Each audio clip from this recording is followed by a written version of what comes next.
Ippreżentat fil-Parlament l-ewwel rapport annwali maħruġ mill-Uffiċċju tar-Regolatur dwar il-Programm ta' Ċittadinanza b'Investiment, l-IIP.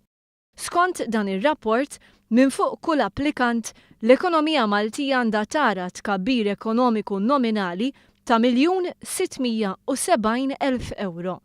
Skont din l-istima, jekk 600 applikazzjoni jiġu approvati kull sena għal 3 snin, it-tkabbir nominali fil-prodott domestiku gross jista' jaqbes il-biljun euro f'kull waħda minn dawk it-3 snin.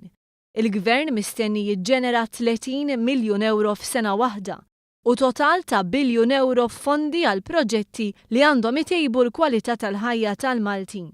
Ir-rapport jikkwota lil konċessjonarji tal-iskema Henley & Partners li wara l-ewwel 3 xhur tal-programm kienu ħabbru li 100 individwu ikkommettew ruhom finanzjarjament li jfisser aktar minn 100 miljun euro għal Malta.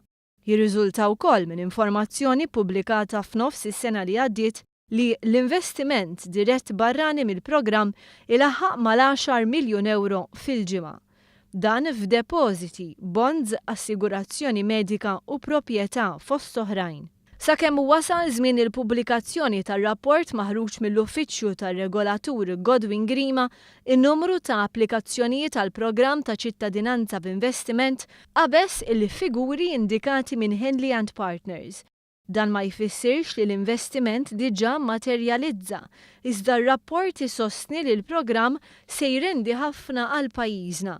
Jinnota wkoll li l-Gvern stabilixxa massimu ta' kemm beħsibu japprova applikazzjonijiet u għalhekk jinteressah il-kwalità tal-investimenti li jinġib lejn Malta. Ir-rapport jinnota l-ħolqien ta' Fond tal-Iżvilupp Nazzjonali li jilqa' parti midħul iġġenerat mill-Programm ta' Ċittadinanza b'Investiment. Dan għandu jwassal għal investiment qawwi fit-tfal, l-innovazzjoni, is-saħħa, programmi soċjali, it-taħriġ u l-kompetittività.